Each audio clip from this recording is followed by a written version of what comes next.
கன்னிராசி அன்பர்களுக்கு ராகு கேது அச்சுக்குள் அடைபட்டு இருக்கும் கால சூழ்நிலையில் உலக அளவில் பெரும் மாறுதல் நடக்கும். அது இந்த கன்னிராசிக்கு செய்யும் அமைப்பென்ன. உலக அளவில் என்ன பார்த்தீங்கன்னா, இப்போ அங்கே பிரச்சனை நடக்குது, போர் நடக்குது. ஆனால் இங்கே பெட்ரோல் விலைக்கும் டீசலுக்கும் நம்ம போராடிட்டு இருக்கோம். வீட்டில் கேஸ் கனெக்ஷன் இல்லை, ஒரு நல்ல காஃபி குடிக்க முடியுதா, ஒரு ஹோட்டலில் சாப்பிட முடியுதா? அப்போ கிரகங்கள் ஒவ்வொன்றும் ஒன்று கனெக்ட் பண்ணுது. அது பேர் முண்டேன் அஸ்ட்ராலஜின்னு சொல்லுவோம். அப்போ ராகு கேதுக்குள் அச்சில் இருக்கின்ற காலகட்டத்தில் நடக்கும் ஜாலங்கள் இந்த கன்னிராசிக்கு. அப்போ ஒரு சில விஷயங்கள் தவறவிட்ட வாய்ப்புகள் அனைத்தும் பிடிக்க இது ஒரு யோக காலகட்டமாக அமைஞ்சிருது. அதுதாங்க சிறப்பு. சார் நிறைய முயற்சி செஞ்சோம், எல்லாம் ட்ரை பண்ணேன், ஆனால் ஃபெயிலியர் ஆயிடுச்சு சார். ஆனால் இப்போ அப்படியே உங்களுக்கு சக்ஸஸ் கிடைக்கும். ரைட், அதை பார்ப்போம். முதல்ல புதுசாக பார்க்குறவங்க சப்ஸ்கிரைப் பண்ணிக்கோங்க. கேள்விகள் சந்தேகம்னா பார்த்துட்டு கமெண்ட் பண்ணுங்க. கன்னி ராசி அறிவு சார்ந்த ராசி, திறமைக்கு மதிப்பு கொடுக்கின்ற ராசிகள்ங்க. இந்த ராசி பார்த்தீங்கன்னா உள் உணர்வு மிக்க ராசி. எந்த ஒரு விஷயத்தையும் ரைட்டு தப்புன்னு புரிந்து செயல்படுகின்ற ராசிகள். ஆனால் இந்த ராசிகள் இப்போ இருக்கிற சூழ்நிலைக்கு அவ்வளோ திறமையாக உழைச்சேன், என்னையே கேள்வி கேட்குற அளவுக்கு கிரகம் பண்ணுது பாரு அப்படின்பாங்க. இந்த ராசி எங்கே இருக்கோ அந்த இடத்துல ஒரு நீதி,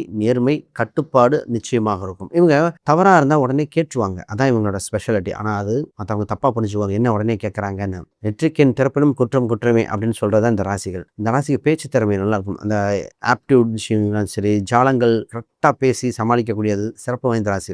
ராகு கேதுக்கள் பார்ப்போம். ராகு கேது அச்சுக்குள் வெளியே உங்கள் சந்திர பகவான் அமைந்திருக்கிறார். அப்போ நிறைய பேர் ஃபர்ஸ்ட் இந்த ராசிக்கு இடம் மாற்றம் ஏற்படும் கால சூழ்நிலை. என்னங்க இப்போதாங்க மாறி இருக்கேன் அப்படின்னா, உங்களுக்கு ஒரு இடம் மாற்றம் இருக்குது. அது உங்கள் வீடு ரீதியாகவோ, தொழில் ரீதியாகவோ, அல்லது வேலை ரீதியாக ஒரு மாற்றம் ஏற்படுகிற காலகட்டம். மாற்றம் அது உங்கள் வாழ்வின் ஏற்றமாக அமைய போகிறது. அப்போ நிறைய பேர் பார்த்தீங்கன்னா, சார் இப்போ ஒரு பக்கம் வேலை செஞ்சுட்டு இருக்கேன், வேறு வேலை ட்ரை பண்ணலாமா? சரி, ஃபஸ்ட்டு ஒவ்வொரு பாயிண்ட்டாக பிரித்து பேசிடுவோம். ஒருத்தங்க வேலை செஞ்சுட்டு இருப்பாங்க, சார் நான் வேறு பக்கம் வேலைக்கு ட்ரை பண்ணுறேன், நிச்சயமாக கிடைக்குமா? அது வெளிநாட்டு வேலையாக இருக்குது, இல்லை வெளிநாட்டிலேருந்து உள்ளே வரேன் அப்படின்னு. அப்போ இந்த நேரத்தில் ஒரு வேலை சம்மந்தப்பட்டதில் இருக்கின்ற இடத்துலேருந்து இன்னொரு பக்கம் வேறு அப்ளை பண்ணும்போது மிகப்பெரிய ஒரு மாறுதல் வரும். அதில் ஒரே ஒரு சூட்சமம் தெரிஞ்சுக்கணும். நீங்கள் இருக்கிற ஃபீல்டில் கொஞ்சம் அப்டேட் பண்ணணும் அப்படின்னா நீங்கள் கொஞ்சம் உங்கள் ஸ்கில் அப்ஸ்கேல் பண்ணுறதுக்காக படிக்க வேண்டியது, ஆன்லைன் சம்மந்தப்பட்ட சம் கோர்சஸ், செமினார் இந்த மாதிரி படிச்சுட்டு அதுக்கு டெவலப் பண்ண வேண்டிய சூழ்நிலைக்கு வந்திருக்கீங்க.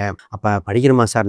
நிச்சயமாக உங்களுக்கு அப்டேட் பண்ணிக்கிட்டீங்க அப்படின்னா பெரிய சேலரி, பெரியதாக இருக்கும். இப்போ தான் பார்த்தீங்கன்னா நல்லவங்க யாரு கெட்டவங்க யாருன்னு புரியுங்க. வேலை செய்கிறதுல கூடவே சுற்றிட்டு இருந்தியே, என்ன போய் குறை சொல்லிட்டியே அப்படிங்கிற மாதிரி இப்போ சொல்லுவாங்க. நிறைய பேர் இப்போ இந்த கன்னிராசிக்கு என்னதுன்னா, சார் மேனேஜர் நல்லா பேசிட்டு இருந்தார், அவ்வளோ ப்ரொடக்ஷன் கொடுத்தேன், அவ்வளோ ப்ரொடக்டிவிட்டியாக இருந்தேன், ஆனால் சம்பளத்தை உயர்த்தலை, நான் எதிர்பார்த்த சம்பளம் வரலையே சார், இன்னும் கொடுத்துருந்துருக்கலாம், கம்பெனிக்கு இவ்வளோ டெவலப் பண்ணியிருக்கேன். இப்படி ஒரு சிலர் நல்லா பண்ணிட்டு இருந்தது, எனக்கு அப்படி இருந்தோ அந்த பெனிஃபிட் அவர் எடுத்து அவர் முன்னேறி போறாரு, எங்களை விட மாட்டேறாங்க. இந்த மாதிரி இந்த பிரச்சனைக்கு ஒரு தீர்வு காண வேண்டியது ஃபர்ஸ்ட் புரிஞ்சுக்கணும். உங்களுக்கு இந்த நேரத்தில் எது ரைட்டு எது தப்புன்னு தெளிவாக தெரிஞ்சிடும். இந்த நேரம் ரொம்ப ரொம்ப முக்கியம்.